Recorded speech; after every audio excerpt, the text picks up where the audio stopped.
Ultimately, if you're going to have lasting change in anything, you're really talking about just raising your standards. I mean, I always tell people, if you want to know how to change your life, I give it to you in 3 words, boring as it sounds: raise your standards. And what does that mean? Corny as it sounds. Raise your standards. Oh, thank you for the breakthrough thought, Tony. I'm glad I wasted my time watching this little email with you. But think about it. Lasting change is different than a goal. You don't always get your goals, but you always get your standards. Maybe it'll help you is to think about it this way. I try to explain standards to people with a different set of words. Think of it as everybody in life gets their musts. They don't get their shoulds. You can learn all the techniques in the world. If you don't believe in yourself, it won't happen for you. Jot these questions down. Question number 1, what makes life valuable? Interesting philosophical question. What makes life valuable, human life? Now that we find ourselves on this spinning planet, a chance to live a human life, what would make it valuable? Second question, what makes life worthwhile? Third question, what makes life work well? Good practical question. Now, under work well, we could put, spiritually, socially, personally, economically, physically. There's a lot of different aspects to making life work well. But that'll suffice, because those questions, I think, are very vitally important.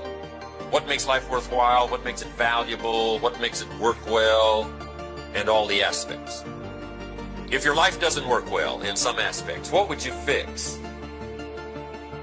And I've got some good answers on that. There's usually about a half a dozen things that makes 80% of the difference. That's the formula. You've got to focus on you. And as you convince you, as you sell yourself every day, you will begin to see a difference in the things that you're doing. Selling yourself on your ability to perform a job, to achieve a certain objective. Telling yourself every day, here I go again. And I got what it takes. This is my day, and nothing out here is going to stop me. One thing I've learned in the last, 33 years of working with people from now over 100 countries, 4 million people, is human beings absolutely follow through on who they believe they are. Most people, if they really look at how they're living their life today, it's based on a set of standards, a set of beliefs that they made choices about 10, 20, 30 or more years ago. I mean, very often we made decisions in our youth or very young about what to believe, about what we were capable of, about who we are as a person, and that becomes the glass ceiling, if you will, that controls us. The other thing is, take full responsibility for your life. Accept where you are and the responsibility that you're going to take yourself where you want to go. Someone said we have 2 primary choices in life. We can either accept conditions as they exist, or we can take the responsibility to change them. So let me give you an example. Now, you said you're the king of hustle, right? But I would actually debate that. When I talk about hustle, I talk about the people who believe that you have to work an ungodly number of hours to be successful. There is a much healthier way. So there are 2 different types of people who are talking about entrepreneurship today. There's the type of people who talk about entrepreneurship purely in the physical sense. It's about the number of hours you work. It's about the number of phone calls. And of course, hard work has its place. But then you see the rise of books by people like Michael Singer, who wrote the book, The Surrender Experiment. And if you read the book, it's kind of cool. This guy built a billion-dollar software company, and he talks about how he did that by surrendering, by going within, by having a daily meditation practice. Now, in your case, I believe you're doing it. You're also moving to that approach, but you're doing it unconsciously. When I listened to you speak at A-Fest, and you spoke about how you sit down, you relax, and you thinkitate, and these ideas come into you, you're tapping into something. Tom, you're tapping into your intuition. That is a far more efficient way than trying to hustle to get these ideas. You're going within. So you're already doing one of the first steps. Now, the second part is how can you optimize your rate of going from idea to reality. That's the second part of bending reality. And there are a significant number of tools that you can put into play to help you do that by working on your inner states. For example, one is creative visualization. There are so many studies that show that what you visualize in your mind, you can help accelerate in the world. For example, one study called the finger abduction experiment basically had people exercise their fingers, okay, like physically exercising fingers, and then a control group of people visualize themselves exercising their fingers. And what they found is that one group grew finger strength by, let's say about 10%, the other group by 9%, really close, just by visualizing their fingers. Now, the same thing happens in sales. You can actually accelerate your sales closing rate by visualizing the outcome. And we don't really understand how it works, but we know it works. And the same thing happens in your entrepreneurial life. When you get a clear vision of the business you want to create, of the lifestyle you want to create, you move towards that faster. And so meditation to me is not just about going zen. It's not just about like focusing on your breathing. It's about knowing how to tap in, which you do so well, and then knowing how to get clear on what you want and to focus on that vision for a few minutes every day. I am afraid that too many times we have put so much focus on teaching you to be good seed that we haven't taught you the power of good soil. And so when we come to soil issues, the seed ignores the soil. We flick the channel. That has nothing to do with me. We close our eyes because we have been taught to be good seed, but we have not been taught to pay attention to soil. And yet the Bible is clear. Jesus says the soil went forth sowing seed. And some fell by the wayside. Some fell amongst rocks. Some fell amongst thorns. The whole text is about environment. Look at you and look at your environment. Have you been positioned to flourish? Positioning has a lot to do with flourishing. To be in an environment, in a family that supports you. My sister and I were talking the other day. I was telling her what an amazing person she is, that all of our lives together and all the things that God did in my life, not once in all of the years that I've known her, and she was there when Mama had me, have I ever known her to be jealous of me. Not once, not ever. She has always been my cheerleader and my greatest fan. And she said, how could I be jealous of you? You're my brother. I said, a lot of people have siblings that hate them, that are jealous of them, that hope they choke. And some of my development has to be that God planted me in an environment of people that supported me. My brother, my sister, my mother, my father, they all supported me. You can have good seed, but if you've been in bad soil, people who hated you, environments that denied you, education that underserved you, communities that limited you, mentalities that poisoned you. Oh, do you hear what I'm saying? If your soil wasn't right, it doesn't mean that you're not right, but if your soil wasn't right, it's going to affect how you root and how you grow. And you might grow a little bit. The Bible says you can grow for a while, but then the thorns will choke you out, or the rocks will not have enough soil for your roots to grow. Are you blaming God for something you ought to be blaming the soil for? You cannot take a peach seed and plant it in a teaspoon of dirt and expect it to grow. Though the teaspoon of the dirt is the same size as the peach seed, it will not grow. The seed will only grow when it is planted in something bigger than itself. And I want to know, where are you planted this morning? Are you planted in something bigger than you?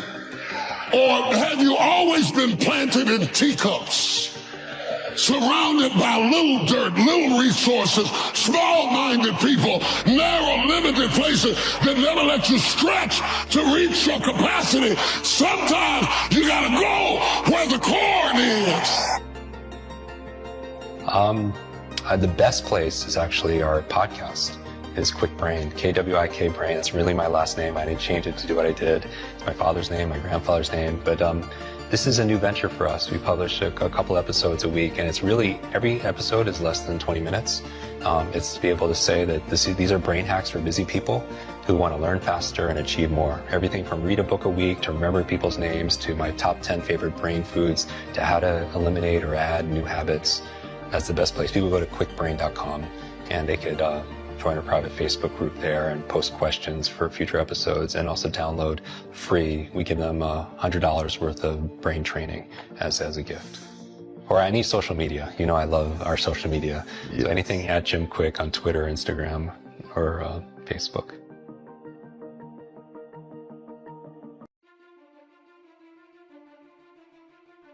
To the doubters, the naysayers, to everyone who gave me hell and said I could not, that I would not, that I must not, your resistance made me stronger, made me push harder, made me the fighter that I am today. Adversity. You have no control over it. You are going to face more adversity. It's not an if, it's a when. So if you have no control over that, what's the one thing you do have control over? You control the way that you respond. You are the determiner of if that adversity is going to be what we can ultimately call a win or a weight. Were you allowed to be a weight that just sinks you, leaves you knocked down, never to get back up again? People just say, that's it, they're out for the count, they're never coming back from that one. Or do you find a wing in there somehow? It's just a way to rise to the occasion. You will either fail because of adversity or you will be forged by adversity. You thought for 1 minute that you broke me. You got me twisted. I am not phenomenally skilled, but phenomenally willed. I will not give up. I will not surrender. I will not quit. And your problem is you're giving up to me. I need effort from you. You walk out of the door, I need you to match whatever effort the enemy is putting up. Whoever your enemy is, match the doggone effort.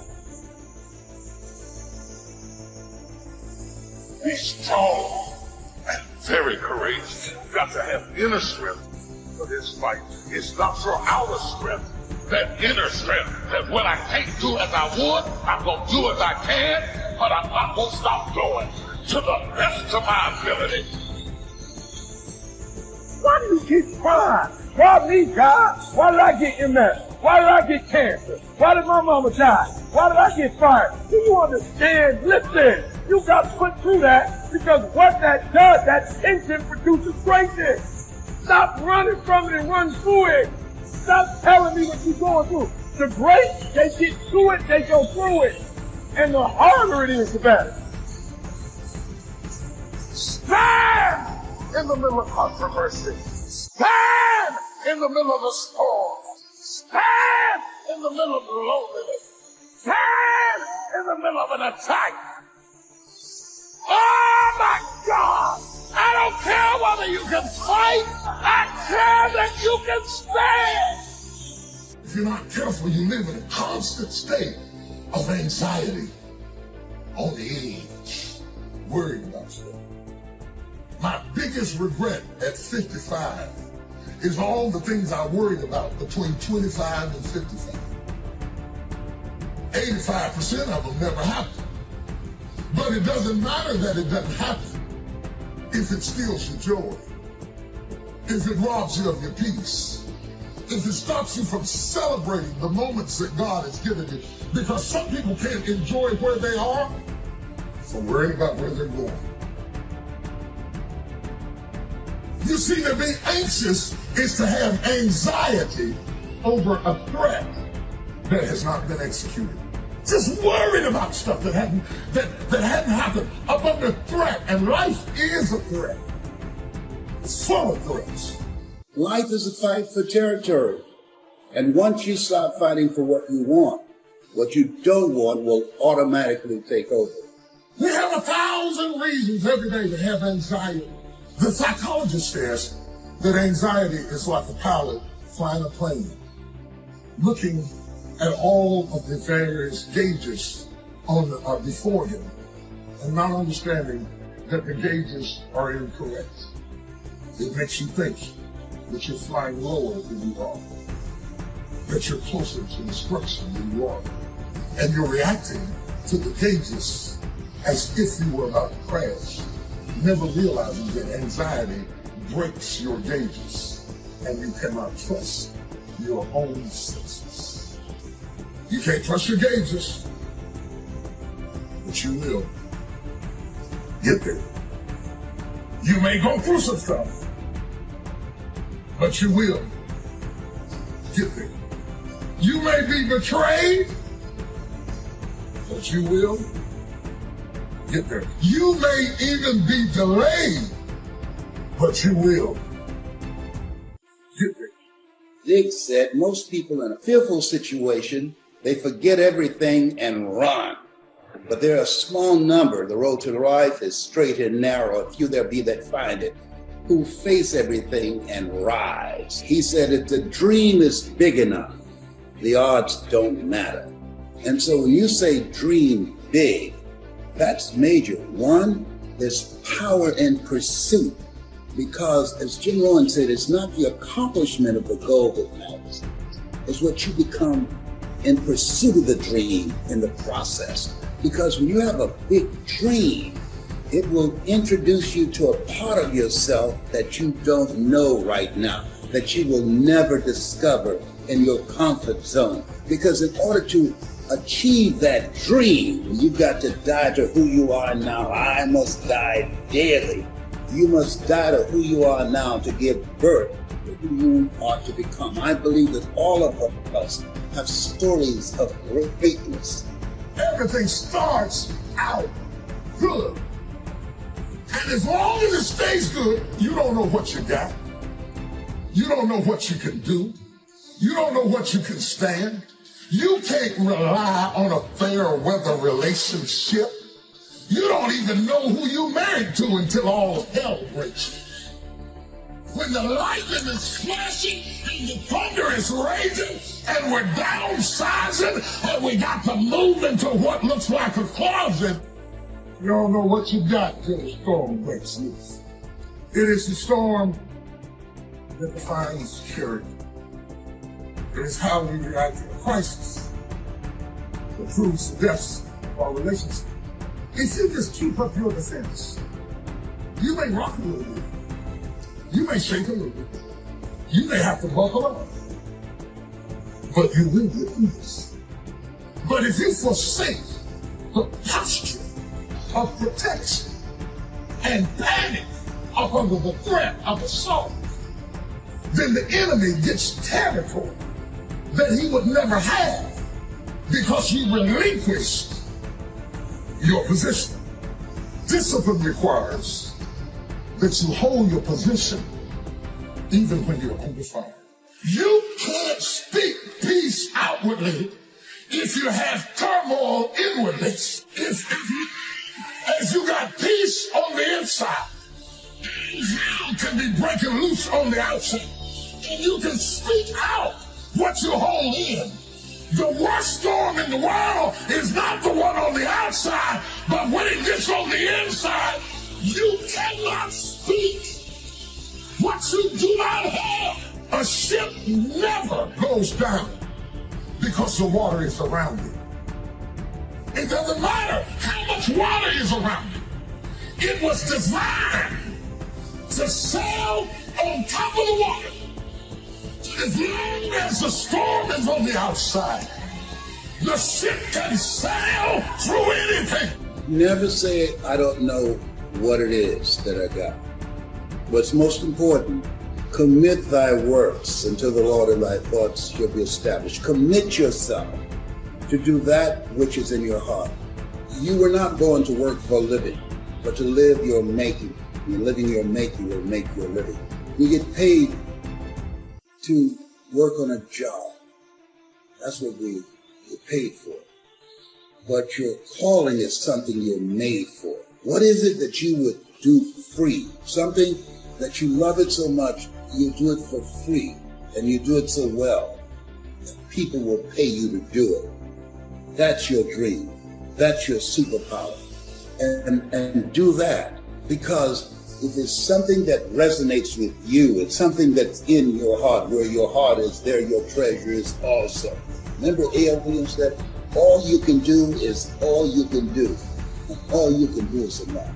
But make sure you do all you can do. We always go all in on something that we love. What's in your heart? Where your heart is, there your treasure is also. In my book, I say, live a heart-centered life. So as long as peace guards your heart and your mind, your life can go through anything. As long as you don't get so caught up in your swing, in your business, in your dream, in your hope, in your potentials, that you drop your guard. Stand right still. Steady yourself. Take control of the situation.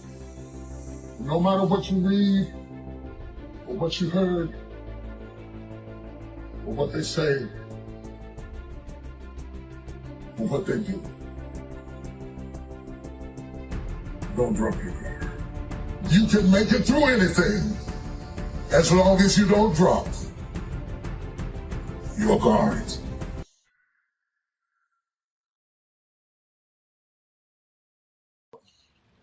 Working harder on yourself than you do on your job. Because here's what we know. There's no such thing as job security. Here's what we know. The impact of the coronavirus on your ability to stay employed, the impact of the coronavirus has been devastating. Devastating. And this is a time that you have to look at you. You have to learn something new, something that you love, and something that you can get training and coaching on from someone who's experienced and trained in that area to accelerate your growth and credibility and development so that you can have something else going for you other than a job. I want to help you do that. And for those of you who are already there and want to do what those young people do, I like what the young folks, they talk about BYOB, be your own boss. If you're ready, I want you to put voice in the comment section. Put voice in the comment section. I've been thinking about what I'm going to share with you today. And I've been tracing my tracks. People are always asking me, what did you do differently than others, the thousands of other speakers out here that allowed you to become a national and an international voice of motivation and greatness? And part of the process is I decided I wanted something new for myself. I wanted something new for my family. And I wanted to be able to control my own destiny. I didn't want to be a volunteer victim. We've been conditioned, we've been trained for a job. Things have changed. You got to be an entrepreneur now. You want to create something that you can control. You want to create and have something that you determine how much you're worth, not somebody else determining that. And today you have to live life like you mean it. This is no time that things have changed. We've got to change. We've got to change, and with a fierceness, because that's what it is. That the things that are dramatic and the millions of people that are emboldened and determined to hold you down, we've got to be stronger than them and more determined than them. Everybody can use this. What I'm going to talk about today, the value of improving yourself and working on yourself. That's right, you. And why you are so important in this world. The most important thing you have to remember is that you got to stop trying to be like everybody else. Stop trying to be something that you're not meant to be. Stop trying to force yourself to be like other people. What people are and who they are and what they do, regardless if it's good or bad, that's their life, that's what they do. Now we can absorb that information, we can learn from some of that information, but when it's all said and done, you cannot take away from who you really are. The best thing you can do is make the most of the life that you have been given and push forward and get everything you can get out of it. Because you only have so much time in this world, so you got to make the most of it. Now, this thing about being like other people, we look at people, we see the success stories. Everybody's out here, some anyway, out here getting it in, doing their thing. We don't even really know how they got it, but they got it. But that doesn't necessarily mean that that's for you. You are here in this world for some kind of a reason, some kind of a purpose. Now, what do you do with it? We all want success, but at what cost? There are some sacrifices that you got to make, but don't sell your soul. So get out there and make the most of what you got. It's not going to be easy, I promise you that. Believe me, I know. I'm still trying to figure this thing out. But I'm not going to give up. And I will not sell my soul or sell myself short. But I will continue to work hard at what I have and what God has given me to be the best of me. Now you got to get out there and do the best of you. Because nobody's going to do you better than you. You just got to believe in it. Now there are a lot of people out there, there are a lot of motivational speakers out there, fitness guys, you name it.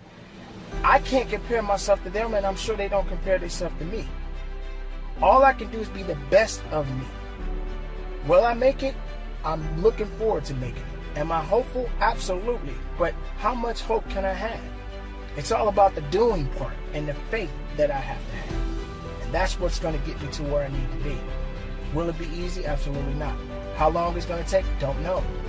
But I'm still here and I'm living and I'm breathing and I got to keep moving forward. And that's exactly what you got to do. So don't give up on your dreams. Don't give up on the reality that you have a purpose in this world. Keep working hard. Dedicate yourself as best you can. Be the best makeup of yourself. Remember, you are here for a reason. Nobody's going to do you better than you. And you were made for who you are. The work ethic's a big thing, man. Beat the sun up, that's one thing. You know, there's not a formula. It's like, what do you have to do to build a work ethic? Beating the sun up, it's just you'll never feel bad because you beat the sun up. I don't care. You bitch about it the whole morning, all the way up until you finally wake up, and then you're gonna be like, man, I'm sure glad this was awesome. There's something happens before sun's come up that is different, the most different part of the day. It makes you feel good about yourself at the end of the day. On victories, like on victories. I see so many people get sucked into their own victories. And because their work ethic's broken, they don't keep working. They're like, oh, pat on the back. I got my deal. Let's go. Let's take a vacation. And you see the destruction of these people.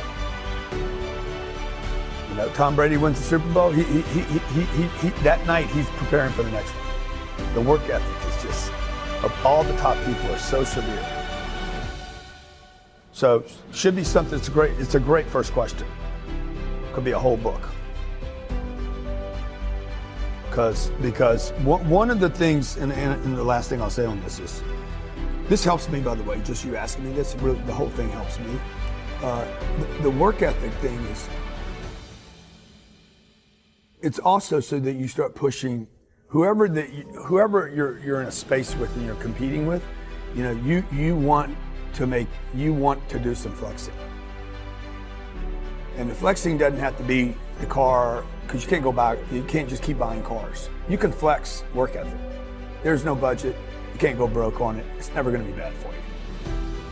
It might bother your spouse. Kids, it's never going to bother the kids. Don't kid yourself.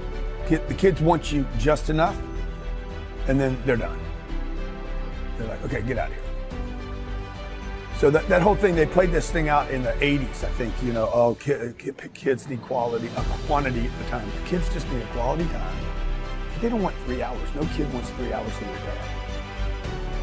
Maybe yours does, not mine does. Am I right on this? I only have 2 kids, so I don't know.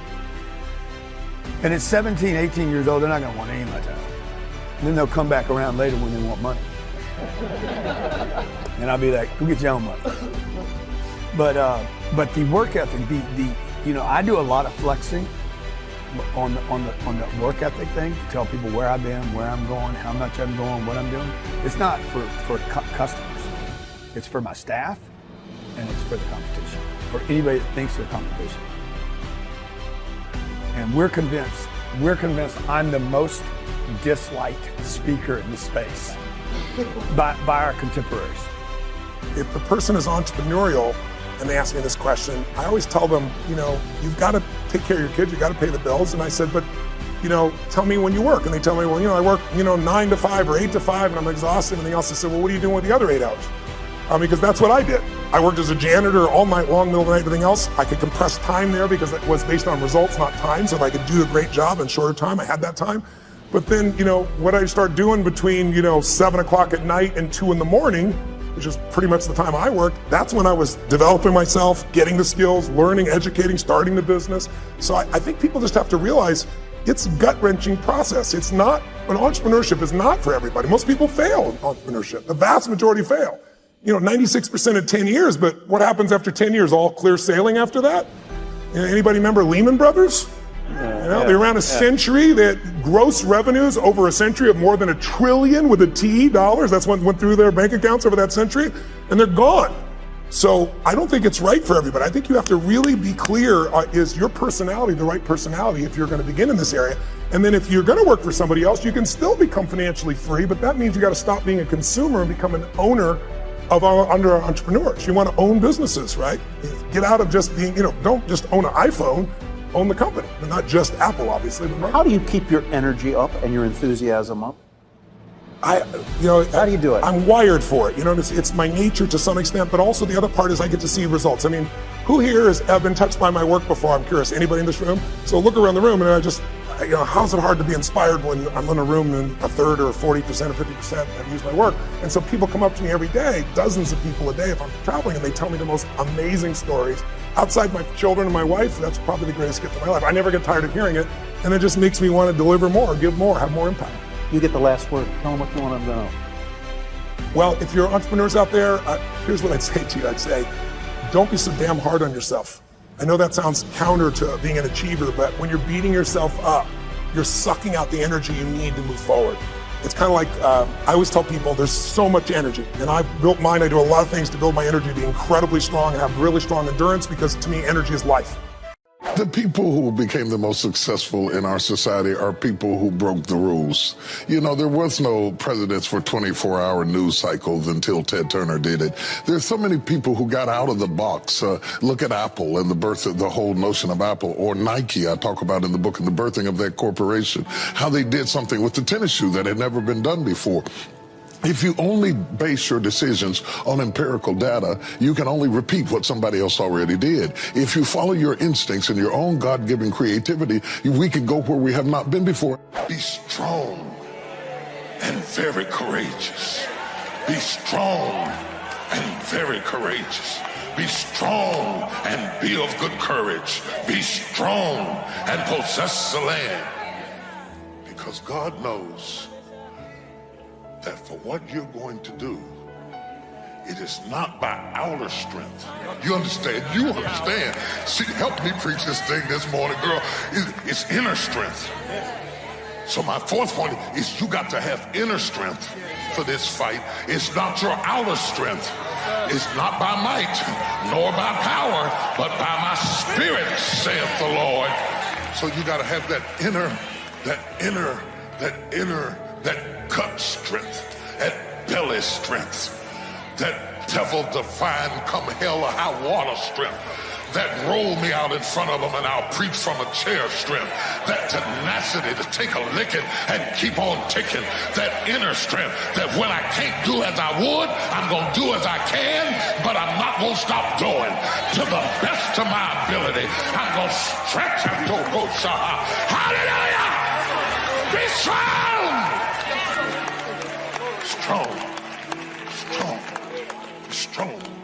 Strong. I am afraid that too many times we have put so much focus on teaching you to be good seed that we haven't taught you the power of good soil. And so when we come to soil issues, the seed ignores the soil. We flick the channel. That has nothing to do with me. We close our eyes because we have been taught to be good seed, but we have not been taught to pay attention to soil. And yet the Bible is clear. Jesus says the sower went forth sowing seed. And some fell by the wayside. Some fell amongst rocks, some fell amongst thorns. The whole text is about environment. Look at you and look at your environment. Have you been positioned to flourish? Positioning has a lot to do with flourishing. To be in an environment, in a family that supports you. My sister and I were talking the other day. I was telling her what an amazing person she is, that all of our lives together and all the things that God did in my life, not once in all of the years that I've known her, and she was there when Mama had me, have I ever known her to be jealous of me. Not once, not ever. She has always been my cheerleader and my greatest fan. And she said, how could I be jealous of you? You're my brother. I said, a lot of people have siblings that hate them, that are jealous of them, that hope they choke. And some of my development has to be that God planted me in an environment of people that supported me. My brother, my sister, my mother, my father, they all supported me. You can have good seed, but if you've been in bad soil, people who hated you, environments that denied you, education that underserved you, communities that limited you, mentalities that poisoned you. Oh, do you hear what I'm saying? If your soil wasn't right, it doesn't mean that you're not right, but if your soil wasn't right, it's going to affect how you root and how you grow. And you might grow a little bit. The Bible says you can grow for a while, but then the thorns will choke you out, or the rocks will not have enough soil for your roots to grow. Are you blaming God for something you ought to be blaming the soil for? Several years ago, when I was a director, I was hired under a change mandate. I remember showing up as this new whippersnapper full of ideas that I was going to change and transform the culture in one quick fell swoop. Showing up to that meeting with my agenda and my operations and my ideas, oh, what a train wreck and a colossal debacle that was.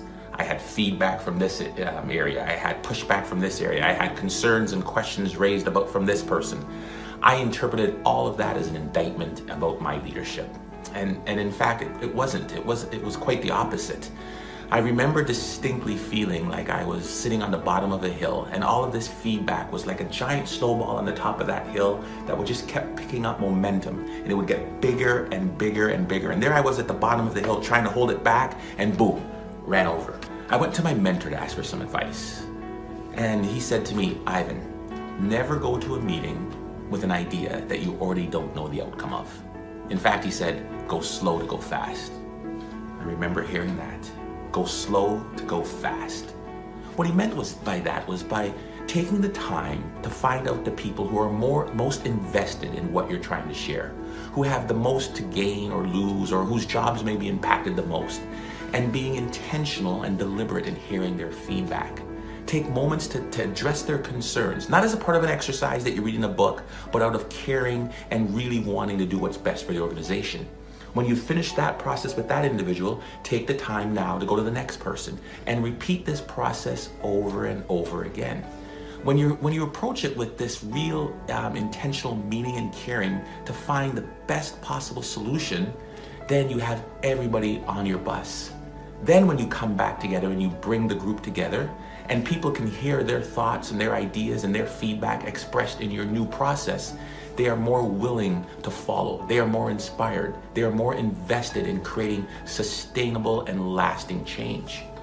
If you can go slow to go fast, if you can take the time to do this work beforehand, you will drive a successful change mandate.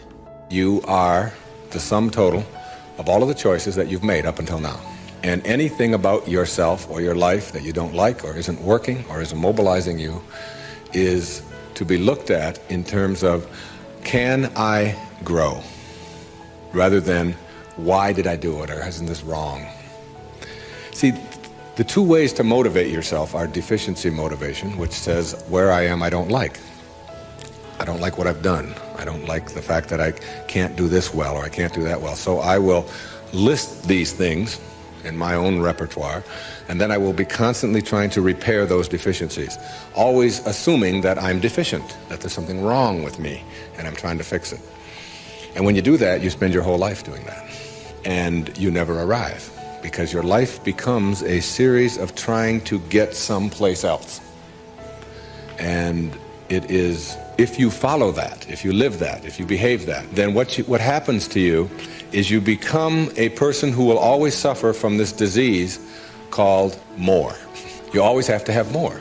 Because whenever you are getting where you want to go, let's say you want $100,000 in the bank, and you work, and you struggle, and you deny yourself, and you do all of those things, and you finally you get there, and here you are, you got $100,000 in the bank.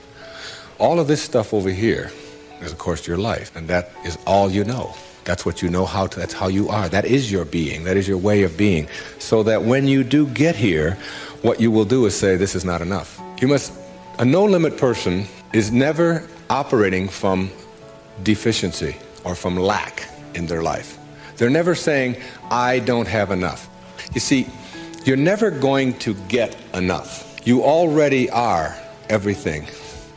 You're everything that you need. Think of it for just a moment. Everything that you need to have total bliss, perfection of your life, you already are. You already have it. You came into this world with nothing.